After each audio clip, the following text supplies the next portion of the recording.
Hi ಎಲ್ಲರಿಗೂ ನಮಸ್ಕಾರಗಳು. Smita smiley ಕ್ಯಾಂಡ್ಸ್ಗೆ ಎಲ್ಲರಿಗೂ ಸ್ವಾಗತ. ನೋಡಿ, ನಮಗೆ ಈಗಾಗಲೇ ಅಕ್ಷಯ ತೃತೀಯ ಬರ್ತಾ ಇದೆ. ಸೊ ಹಾಗಾಗಿ ಅಕ್ಷಯ ತೃತೀಯಕ್ಕೆ ಸಂಬಂಧಪಟ್ಟಂತೆ ಇವತ್ತು ನಿಮಗೆ ಅಕ್ಷಯ ಪಾತ್ರೆಯ ಬಗ್ಗೆ ಮಾಹಿತಿ ಕೊಡ್ತಾ ಇದ್ದೇನೆ. ನೀವು ಅಕ್ಷಯ ತೃತೀಯದಲ್ಲಿ ಯಾವ ರೀತಿ ಪೂಜೆ ಮಾಡ್ತೀರೋ ಅದೇ ರೀತಿಯೇ ಪೂಜೆ ಮಾಡ್ಕೊಳ್ಳೋಂಥದ್ದು. ಅದರ ಮುಂದೆ ನಾವು ಮಾಡಿಕೊಳ್ಳುವಂಥ ಈ ಅಕ್ಷಯ ಪಾತ್ರೆ ಪೂಜೆ ಆಗಿರುತ್ತದೆ. ನಾನು ನೋಡಿ ಅಷ್ಟದಳ ಪದ್ಮರಂಗೋಲಿ ಹಾಕಿದ್ದೇನೆ. ಅದರ ಮೇಲೆ ಜಾವತ್ ಪೌಡರು ಮತ್ತು ಪಚ್ಚಕರ್ಪೂರವನ್ನು ಹಾಕ್ತಾ ಇದ್ದೇನೆ. ಲಕ್ಷ್ಮೀ ಅಮ್ಮನವರಿಗೆ ಪ್ರಿಯವಾದ ವಸ್ತುಗಳು ನಾವು ಇಡಲೇಬೇಕಾಗುತ್ತದೆ. ಹಾಗಾಗಿ ಅದರ ನಂತರದಲ್ಲಿ ನಾವು ಈ ಅಕ್ಷಯ ಪಾತ್ರೆ ಸಿದ್ಧತೆ ಮಾಡ್ಕೊಳ್ಳೋದಕ್ಕೋಸ್ಕರ ಹಿತ್ತಾಳೆ ಬೌಲಾದರೂ ತೆಗೆದುಕೋಬೋದು ಅಥವಾ ಮಣ್ಣಿನ ಪಾತ್ರೆನಾದರೂ ತೆಗೆದುಕೋಬೋದು. ನಾನು ಸ್ವಲ್ಪ ಬದಲಾವಣೆ ಇರಲಿ ಅಂತೇಳಿ ಹಿತ್ತಾಳೆ ಬೌಲ್ ತೆಗೆದುಕೊಂಡಿದ್ದೇನೆ. ಅದರ ಮೇಲೆ ನಾವು ಮೊದಲು ಸ್ವಸ್ತಿಕ್ ಚಿಹ್ನೆಯನ್ನು ಬರಿಬೇಕು. ನಂತರದಲ್ಲಿ ಶ್ರೀಮ್ ಅಂತೇಳಿ ಬರಿಬೇಕು. ಎರಡೂ ಕಡೆಯೂ ಕೂಡ ನಾವು ಅಂದರೆ ಹಿಂಬದಿಯಲ್ಲಿ ಮುಂದೆ ಸ್ವಸ್ತಿಕ್ ಬರಿಬೇಕು, ಹಿಂಬದಿಯಲ್ಲಿ ಶ್ರೀಮ್ ಅಂತೇಳಿ ಬರಿಬೇಕು. ಎರಡೂ ಸೈಡಲ್ಲಿ ಬೊಟ್ಟನ್ನು ಇಡಬೇಕಾಗುತ್ತದೆ. ಈ ಅಕ್ಷಯ ಪಾತ್ರೆ ಅನ್ನುವಂಥದ್ದು ಅಕ್ಷಯವಾಗುವಂಥದ್ದು. ಅಂದರೆ ನಾವು ಏನೆಲ್ಲ ದುಡ್ಡನ್ನು ಇಡ್ತೇವೋ ಅದು ಶೇಖರಣೆ ಮಾಡಿಕೊಳ್ಳುವಂಥದ್ದು.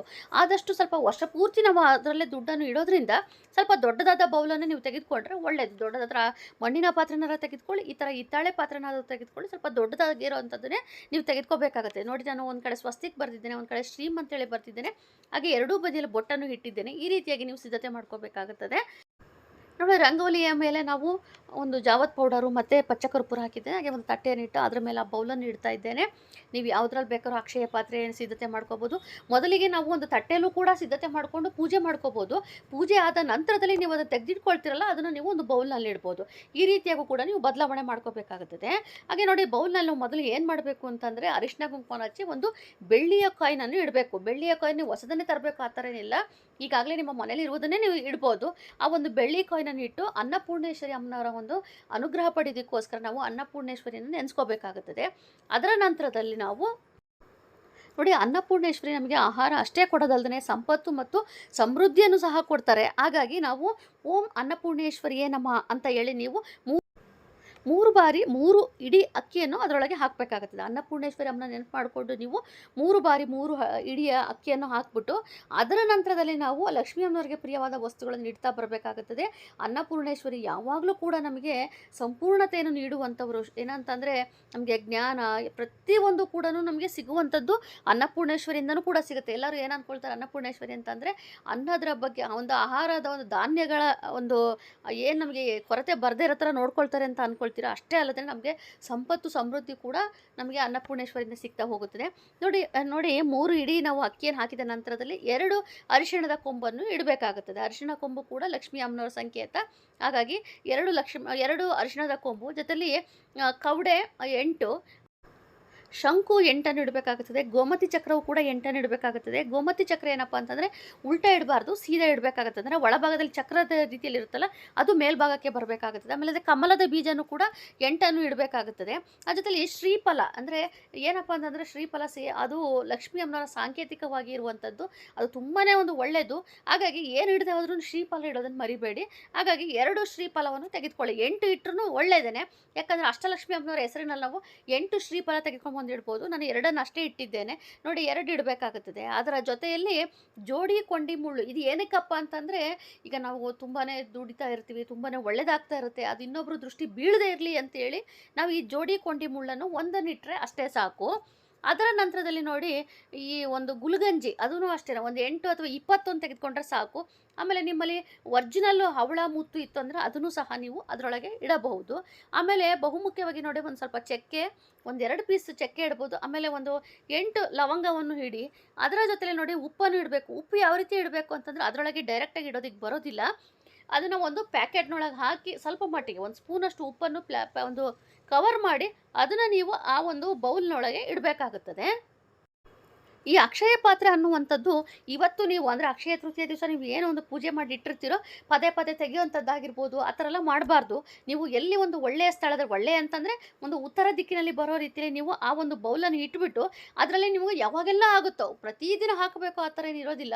ಒಂದು ದಿವಸ, ವಾರ ಆಗ್ಬೋದು, ಅಥವಾ 2 ದಿವಸ ಸಿಗ್ಬೋದು, ಅಥವಾ 1 ತಿಂಗಳ ನಂತರ ಸಿಗ್ಬೋದು. ಹೀಗೆ ನಿಮ್ಗೆ ಯಾವಾಗೆಲ್ಲ ದುಡ್ಡು ಅನುಕೂಲ ಆಗ್ತಾ ಹೋಗುತ್ತೋ ಆಗೆಲ್ಲ ನೀವು ಆ ಒಂದು ಬೌಲ್ನಲ್ಲಿ ಇಡಬೇಕಾಗುತ್ತದೆ. ನೋಡಿ, ನಾನು ಕುಬೇರ ಕಾಯಿನ್ ಇಡ್ತಾ ಇದ್ದೇನೆ. 8 ಕಾಯಿನ್ ಇಡಬೇಕು.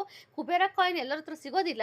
ಹಾಗಿದ್ದಾಗ ₹5 ಕಾಯಿನೇ ನೀವು 8 ಕಾಯಿನನ್ನು ಇಡ್ಬೋದು. ಅದು ನಿಮ್ಗೆ ಸಿಗದೆ ಹೋದರೆ ₹1 ಕಾಯಿನ್ ಆದರೂ ಸಿಕ್ಕೇ ಸಿಗುತ್ತೆ. ಹಾಗಾಗಿ 8 ಒಟ್ಟಿನಲ್ಲಿ ಏನೇ ಇಟ್ಟರೂ ಕೂಡ 8 ಇಡಿ, ತುಂಬಾ ಒಳ್ಳೆಯದು. ಯಾಕಂದರೆ ಅಷ್ಟಲಕ್ಷ್ಮಿಯರ ಸಾಂಕೇತಿಕವಾಗಿ ನಾನು ತಿಳಿಸ್ಕೊಡ್ತಾ ಇರುವಂಥದ್ದು. ಎಲ್ಲ ಅಮ್ಮನವರ ಕೂಡ ಅನುಗ್ರಹ ನಮಗೆ ಬೇಕೇ ಬೇಕಾಗುತ್ತದೆ. ಹಾಗಾಗಿ 8 ಕುಬೇರ ಕಾಯಿನನ್ನು ಇಟ್ಟಿದ್ದೇನೆ. ಈ ಒಂದು ಕುಬೇರ ಕಾಯಿನಲ್ಲಿ ಒಂದು ಕಡೆ ಕುಬೇರ ಲಕ್ಷ್ಮಿ ಇರುವಂಥದ್ದು, ಮತ್ತೊಂದು ಕಡೆ ಕುಬೇರನ ಯಂತ್ರ ಅಂದರೆ ನಂಬರ್ಸ್ ಇರುವಂಥದ್ದು. ಹಾಗಾಗಿ ತುಂಬ ವಿಶೇಷವಾದದ್ದು. ಇದು ನಿಮಗೆ ಆನ್ಲೈನಲ್ಲಿ ಸಿಗುತ್ತೆ.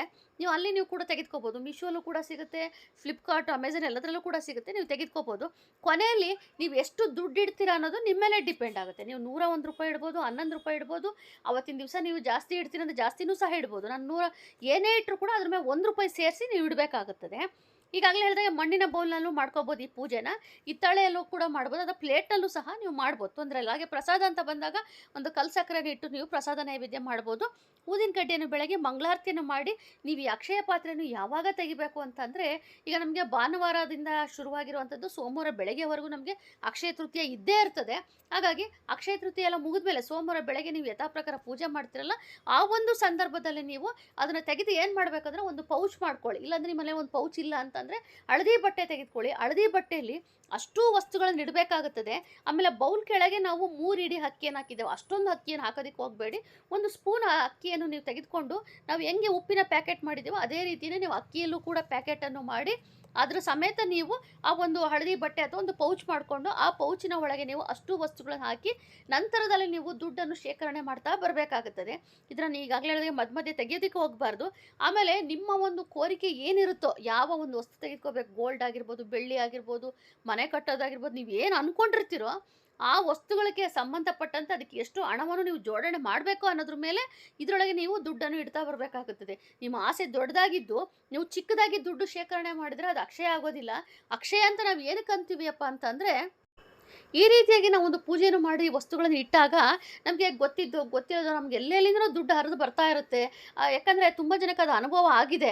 ದುಡ್ಡೇ ಹೊಂದಾಣಿಕೆನೇ ಆಗ್ತಾ ಇರೋದಿಲ್ಲ, ಇದ್ರೂ ಕೂಡ ಅದು ಹಂಗೇನೆ ಖರ್ಚಾಗ್ತಾ ಇರುತ್ತೆ. ಆದರೆ ನಾವು ಈ ರೀತಿ ಅಕ್ಷಯ ಪಾತ್ರೆ ಅಂತ ಮಾಡಿದಾಗ ತುಂಬ ದುಡ್ಡನ್ನು ನಾವು ಕಲೆಕ್ಟ್ ಮಾಡ್ತಾ ಇರ್ತೀವಿ. ನಮ್ಗೆ ಇಷ್ಟ ಬಂದಿದ್ದ ವಸ್ತುಗಳು ಕೂಡ ನಾವು ತೆಗೆದುಕೊಳ್ಳೋದಕ್ಕೂ ಕೂಡ ಆಗ್ತಾ ಇರುತ್ತೆ. ಹಾಗಾಗಿ ಇದನ್ನೆಲ್ಲನೂ ಮಾಡಬೇಕಾಗುತ್ತದೆ. ಮತ್ತೊಂದು ವಿಚಾರ ಏನಪ್ಪ ಅಂತಂದರೆ, ಪ್ರತಿಯೊಬ್ಬರ ಮನೆಯಲ್ಲೂ ಹೆಣ್ಮಕ್ಳ ಸಮಸ್ಯೆ ಏನಂತಂದರೆ, ಮನೇಲಿ ಯಾರಾದರೂ ದುಡ್ಡು ಕೇಳಿದ್ರೆ ಏನೋ ಒಂದು ಖರ್ಚಿಗೆ ಬೇಕಾಗಿತ್ತು, ಹಾಲಿಗೆ ಬೇಕಾಗಿತ್ತು ಅಂತ ತೆಗೆದುಬಿಡ್ತೀವಿ, ಒಂದು ಬಾಕ್ಸಲ್ಲಿ ಹಾಕಿಟ್ರೆ. ಅದೇ ಈ ರೀತಿಯಾಗಿ ನಾವು ಅಕ್ಷಯ ಪಾತ್ರೆ ಅಂತ ಮಾಡಿದಾಗ ಇದನ್ನು ಯಾರೂ ಕೂಡ ಮುಟ್ಟೋದಕ್ಕಾಗೋದಿಲ್ಲ. ಇದನ್ನು ನೀವು ಬೇಕಾದ್ರೆ ದೇವ್ರ ಮನೇಲೂ ಕೂಡ ಇಟ್ಟು ಪೂಜೆ ಮಾಡ್ಬೋದು. ದಿನನಿತ್ಯ ನೀವು ದೇವ್ರ ಮನೆ ಇಟ್ಟು ಕೂಡ ಅದರಲ್ಲೇ ದುಡ್ಡನ್ನು ಇಡ್ತಾ ಬರ್ಬೋದು. ಆದರೆ ಎಲ್ಲರ ಮನೆಗೂ ಆ ರೀತಿ ಮಾಡೋದಕ್ಕಾಗೋದಿಲ್ವಲ್ಲ, ಅದಕ್ಕೆ ನೀವು ಬೀರುವಿನಲ್ಲಿ ಉತ್ತರ ದಿಕ್ಕಿನಲ್ಲಿ ಇಡಿ ಅಂತ ನಾನು ಹೇಳಿರೋಂಥದ್ದು. ನೀವು ಎಲ್ಲಿ ಬೇಕಾದ್ರೆ ದೇವ್ರ ಮನೇಲೂ ಇಡ್ಬೋದು, ಅಥವಾ ಬೀರುನಲ್ಲೂ ಕೂಡ ನೀವು ಈ ಥರ ಒಂದು ಮಾಡ್ಬೋದು. ನೋಡಿ, ನಾನು ಪೌಚಲ್ಲಿ ಯಾವ ರೀತಿ ಇಡ್ತಾ ಇದ್ದೇನೆ ಅಂತೇಳಿ. ಉಪ್ಪನ್ನು ಸ್ವಲ್ಪ ಮೇಲ್ಭಾಗದಲ್ಲಿ ಇಡಿ. ಯಾಕೆ ಹೇಳ್ತಾ ಇದ್ದೀನಿ ಅಂತಂದರೆ, ಉಪ್ಪು ಬೇಗನೆ ಕರಗೋಗುತ್ತಲ್ಲ ಬಿಸಿಗೆ. ಈಗ ನೀವು ಬೀರಿನೊಳಗೆ ಇಟ್ಟಿದ್ದೀರಿ ಅಂದರೆ ಸ್ವಲ್ಪ ಉಷ್ಣ ಜಾಸ್ತಿಯಾಗಿ ಕರಗುವಂಥ ಚಾನ್ಸಸ್ ಇರುತ್ತೆ. ಹಾಗಾಗಿ ಆದಷ್ಟು ಅದರ ಸ್ವಲ್ಪ ಮೇಲ್ಭಾಗದಲ್ಲಿ ಇಡಿ. ಅದು ಕರಗಿದಾಗ ಮತ್ತೆ ಬದಲಾವಣೆ ಮಾಡ್ತಾಯಿರಿ. ಈ ರೀತಿಯಾಗಿ ನೀವು ಅಕ್ಷಯ ಪಾತ್ರೆ ಪೂಜೆ ಮಾಡಬೇಕು. ಈಗ ನೀವು ಇವಾಗ ಮಾಡಿರುವಂಥ ಅಕ್ಷಯ ಪಾತ್ರೆ ಪೂಜೆ ನಂತರದ ಮುಂದಿನ ವರ್ಷ ಬರುವಂಥ ಅಕ್ಷಯ ತೃತೀಯ ಸಮಯದಲ್ಲಿ ನೀವು ತೆಗೆದುಕೊಂಡು, ಅಂದರೆ ಒಂದು ವಾರ ಮುಂಚೆನೂ ತೆಗಿಬೋದು, ತೊಂದರೆ ಇಲ್ಲ. ನೀವೇನೋ ಒಂದು ವಸ್ತುಗಳು ತೆಗೆದುಕೋಬೇಕು ಅಂದ್ಕೊಂಡಿರ್ತೀರ, ಆ ಒಂದು ಸಂಬಂಧಪಟ್ಟಂಥ ಆ ಸಮಯ ಬಂದಾಗ ನೀವು ತೆಗೆದುಕೊಂಡು ಅದನ್ನು ನೀವು ಉಪಯೋಗಿಸ್ಕೋಬೋದು. ಸೊ ಫ್ರೆಂಡ್ಸ್, ಇವತ್ತು ನಾನು ನಿಮಗೆ ಅಕ್ಷಯ ಪಾತ್ರೆಯ ಪೂಜೆಯ ಬಗ್ಗೆ ಹಾಗೆ ಸಾಕಷ್ಟು ಮಾಹಿತಿಗಳು ಕೊಟ್ಟಿದ್ದೇನೆ. ಇವತ್ತಿನ ಒಂದು ವಿಡಿಯೋ ನಿಮಗೆ ಇಷ್ಟವಾಗಿದ್ದಲ್ಲಿ ದಯವಿಟ್ಟು ಆದಷ್ಟು ಶೇರ್ ಮಾಡಿ, ಲೈಕ್ ಮಾಡಿ, ಕಮೆಂಟ್ ಮಾಡಿ, ಹಾಗೆಯೇ ಸಬ್ಸ್ಕ್ರೈಬ್ ಮಾಡ್ಕೊಳ್ಳಿ. Thank you.